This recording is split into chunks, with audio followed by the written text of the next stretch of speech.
Assalamualaikum warahmatullahi wabarakatuh.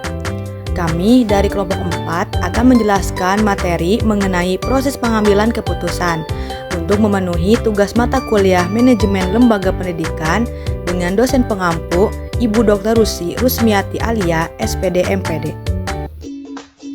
Sebelumnya, perkenalkan kami dari Universitas Juanda dengan saya Rahma Khairunisa. Perkenalkan, nama saya Siti Maulida Rahmalia. Apakah teman-teman tahu apa yang dimaksud dengan pengambilan keputusan? Selanjutnya, ada definisi menurut para ahli.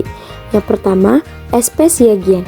Pengambilan keputusan merupakan suatu pendekatan secara sistematis pada alternatif yang dihadapi dan mengambil tindakan yang menurut perhitungannya paling tepat. Yang kedua, James A.F. Stoner. Pengambilan keputusan merupakan proses yang dipakai untuk memilih suatu tindakan sebagai cara mengatasi masalah. Yang ketiga, menurut Harold. Pengambilan keputusan menurut Harold adalah pemilihan di antara alternatif tentang suatu cara bertindak, yakni inti dari perencanaan.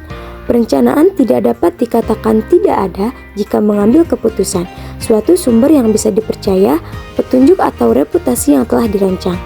Yang keempat, menurut Claude S. George Jr., pengambilan keputusan itu sering dilakukan oleh kebanyakan manajer berupa suatu kegiatan pemikiran yang termasuk ke dalam penilaian dan pemilihan di antara sejumlah alternatif. Proses pengambilan keputusan. Yang pertama, identifikasi masalah. Kedua, kumpulan informasi. Ketiga, identifikasi alternatif. Keempat, evaluasi alternatif. Kelima, tindak lanjut. Keenam, monitor dan evaluasi hasil. Ketujuh, implementasi keputusan. Kedelapan, pilih alternatif terbaik. Pertama, identifikasi masalah. Langkah pertama dalam pengambilan keputusan adalah mengenali adanya masalah. Masalah ini bisa berupa peluang yang ingin kita manfaatkan atau hambatan yang menghalangi kita mencapai tujuan. Misalnya, perusahaan mengalami penurunan penjualan.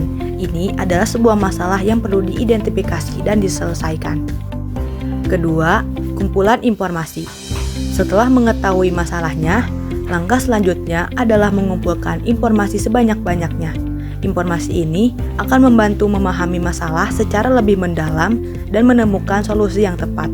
Misalnya, Anda perlu mencari tahu apa penyebab penurunan penjualan tersebut.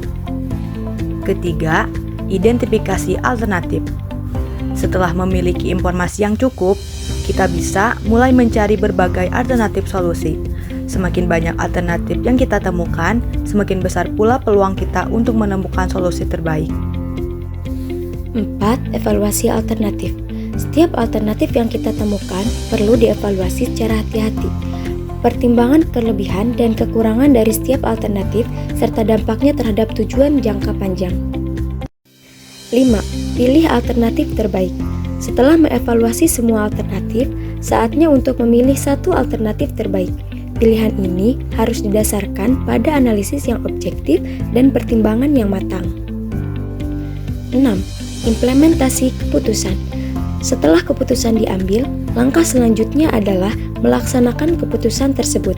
Buatlah rencana yang jelas dan pastikan semua pihak terlibat dalam memahami perannya.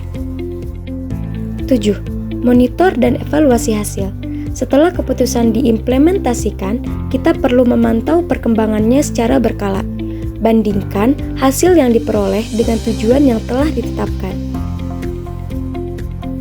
8. Tindak lanjut. Pengambilan keputusan bukanlah proses yang sekali selesai. Kita perlu terus memantau dan mengevaluasi hasil yang kita dapatkan. Selanjutnya, kesimpulan. Pengambilan keputusan adalah langkah penting dalam menyelesaikan masalah atau memanfaatkan peluang.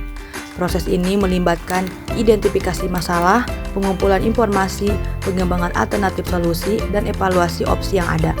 Setelah memilih solusi terbaik, keputusan diimplementasikan, dipantau, dan dievaluasi untuk memastikan keberhasilannya. Jika diperlukan, langkah-langkah sebelumnya dapat diulang untuk melakukan penyesuaian. Pendekatan ini membantu mencapai solusi yang efektif dan berkelanjutan.